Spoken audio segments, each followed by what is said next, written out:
जी बिल्कुल, देखिए अब टॉस जो है वो उस पे बात करते हैं। टॉस जो है हमारा प्रेडिक्शन ये है, मनोज जी का ये प्रेडिक्शन है कि आप टॉस जीत के पहले गेंदबाजी करें, क्योंकि दिन में मैचेस हो रहे हैं, यूएसए में ड्रॉप इन पिचेस है। आपको क्या लगता है कि टॉस किसके फेवर में जाना चाहिए?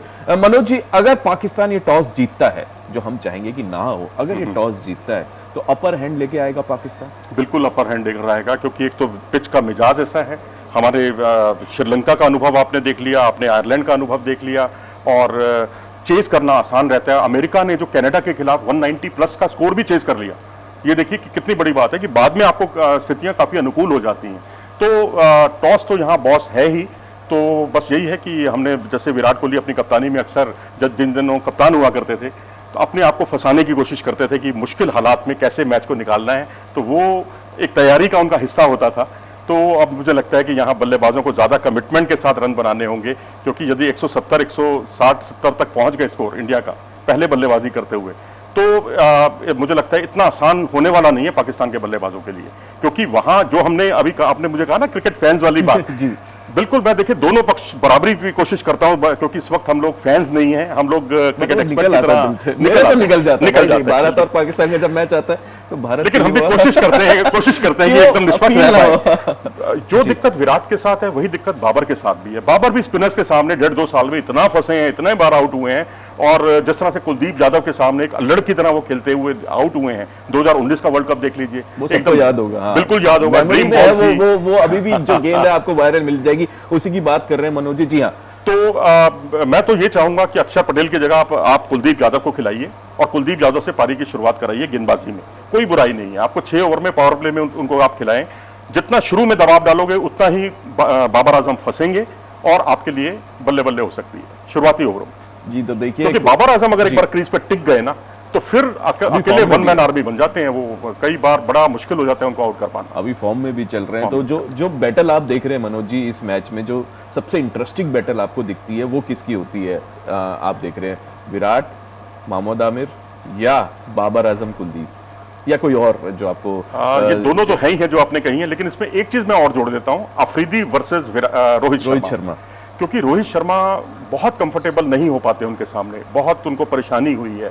जैसे मैंने आपको कई उदाहरण दिए अभी कि उनके आउट होने का सिलसिला उनके सामने बिल्कुल असहाय से हो जाते हैं। कई बार वो समझ नहीं पाते। मुझे लगता है कि शायद उनका बल्ला कई बार मैंने देखता हूँ देरी में आता है, गेंद पहले निकल जाती है या तो विकेटों पर या उनके पैड पर, या तो अपनी वो जो बैक लिफ्ट है उसको वो थोड़ा सा कम करें।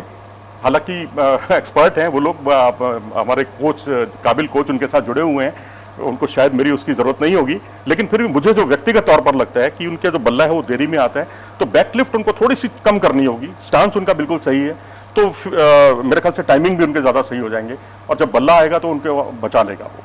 तो बिल्कुल देखिए, अब इंटरेस्टिंग बैटल जो है वो होने वाला है। जो मैच है इंडिया वर्सेस पाकिस्तान में, बहुत ही इंटरेस्टिंग बैटल आपको देखने को मिलेंगे। ये तो हमने 3 ऐसे नाम जो लिए हैं, ये तो चर्चा में रहते ही हैं, बट जो बात करेंगे मिडिल ऑर्डर की, अभी भी भारतीय मिडिल ऑर्डर पे विश्वास मनोज जी मेरे को नहीं लग रहा है। क्योंकि सूर्य कुमार यादव, क्या हम ट्रस्ट कर सकते हैं मिडिल ऑर्डर पे? सूर्य कुमार यादव पे बहुत दाव है, हार्दिक पांड्या पे बहुत दाव है टीम इंडिया का। अगर ओपन करते हैं विराट कोहली, और बाई चांस, जो ना हम नहीं चाहते, अगर शुरुआती झटके लग गए, तो कितना ये लोग ट्रस्ट हैं? क्या ये पिच से फेमिलियर हैं? क्या ये परफॉर्मेंस दे पाएंगे पाकिस्तान के सामने? देखिए, एशिया कप में कुछ ऐसे ही हालात बने थे, आपको याद होगा। तब हमारे पास ईशान किशन थे और हार्दिक पांड्या थे। दोनों ने लंबी पारी खेली थी और इंडिया को मैच जिताया था। तो ईशान किशन तो नहीं है, हार्दिक पांड्या मौजूद हैं। बाकी करंट फॉर्म और उससे कोई ज़्यादा, क्योंकि क्लास ज़्यादा इंपॉर्टेंट होती है। जितने हमारे प्लेयर्स हैं सबके पास क्लास है, इसीलिए वो टीम में है। अगर फॉर्म को ही अगर हम देखते तो शायद इनमें से कई खिलाड़ी टीम में ही ना चुने जाते, क्योंकि कईयों की फॉर्म बहुत खराब चल रही थी। रोहित शर्मा की फॉर्म क्या थी अगर आप देखें आईपीएल में, कोई बहुत अच्छी फॉर्म नहीं थी, लेकिन इनके पास क्लास है। तो ऐसे खिलाड़ी चमक जाते हैं अचानक। आपने प्रैक्टिस मैच देखा, आपने पिछला मैच देखा, हार्दिक पांड्या को आपने इस तरह छक्के लगाते हुए देखा, जो काफ़ी उनके कॉन्फिडेंस को दर्शाता है। तो मैं तो चाहूंगा कि आप अपनी क्लास को दिखाएं। तो मेरे ख्याल से कोई कमी नहीं है। आपके पास ऋषभ पंत है, आपके पास हार्दिक पांड्या है, जडेजा अगर नहीं चल पा रहे हैं तो ऐसा नहीं है कि उनके पास क्लास है, कभी भी वो चल सकते हैं। अक्षर पटेल खेलते हैं अगर मान लीजिए, तो अक्षर पटेल बड़े बड़े शॉट्स लगाने के लिए कैमियो रोल में माहिर हैं। तो और फिर आपके पास शिवम दुबे हैं। क्योंकि यशस्वी अगर नहीं खेल रहे हैं तो शिवम दुबे भी स्पिनर्स के सामने 20 के ओवरों में बहुत कहर बरपा सकते हैं, क्योंकि उनके स्पिनर बहुत लय में दिखाई नहीं दे रहे। शादाब जूझ रहे हैं, इमाद वसीम लंबे समय बाद वापसी कर रहे हैं। तो मेरे ख्याल से बहुत ज़्यादा डरने की ज़रूरत नहीं है।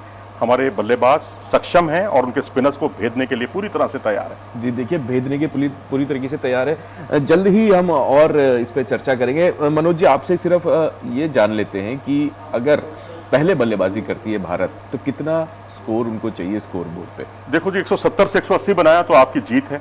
अगर आपने 150 160 बनाया, अब देखिए वो हमें थोड़ी आदत पड़ गई आईपीएल के 277 और 287 रनों को देखने की। यहाँ इतना स्कोर बनता हुआ मैं नहीं देख पा रहा हूँ जैसी पिचें हैं। और यहाँ अगर आप 170 180 रन बनाते हैं तो ये भी 10-15 रन ज़्यादा ही होंगे, कम नहीं है। और इतना पाकिस्तान के लिए बनाना काफ़ी चुनौतीपूर्ण होगा अगर आपकी बॉलिंग लय में आती है। और मैं तो चाहूँगा कि बुमराह का साथ जो है, एक दूसरे छोर पर बहुत अच्छा साथ उनको मिले, जैसे अर्शदीप से मिला था मेलबर्न में, जहां उन्होंने 2 विकेट चटकाए थे शुरुआती ओवरों में। वो झटके देना उनको बहुत जरूरी होगा।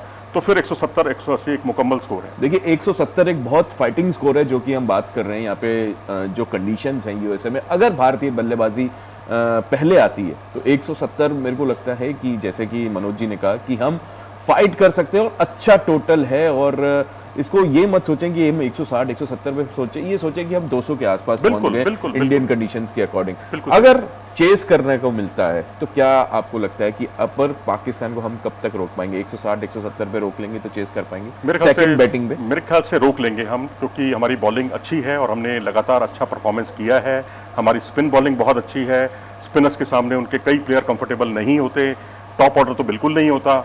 बाकी रिजवान को भी मैंने देखा, अब वो जरूर पहली बॉल से मारने की कोशिश करते हैं, लेकिन स्ट्राइक रेट का जो मसला विराट कोहली के साथ था कुछ समय पहले, उनके बाबर आजम के साथ है, उनके रिजवान के साथ है, उनके कई खिलाड़ियों के साथ है। तो वहां गिने चुने ही पावर हिटर हैं। आजम खान आए हैं, अब आजम खान किस तरह का सिलेक्शन किया है उन्होंने, अगर आप उनका डील डॉल देख लें, अगर उनको आप कीपिंग नहीं करानी है आपने तो उनको क्यों रखा है टीम में? आयरलैंड के खिलाफ जरूर मैं मानता हूं कि उन्होंने कैमियो रोल में बहुत अच्छा परफॉर्मेंस किया था। 10 गेंदे 30 रन बनाए उन्होंने, लेकिन वहां पर काफी लिमिटेशंस हैं। कहीं जल्दी विकेट उनके गिर गए, हम तो कह रहे हैं अपने विकेट गए। कि हमारे बुमराह, सिराज और अशरफ कोई कम थोड़ी है, या कोई स्पिनर भी कहीं आ गया तो उसने हाथ दिखाया और उनके 3 विकेट 4 विकेट जल्दी गिर जाते हैं, तो उनके लिए संभालना ज्यादा मुश्किल होगा। भारतीय बल्लेबाज फिर भी संभाल सकते हैं।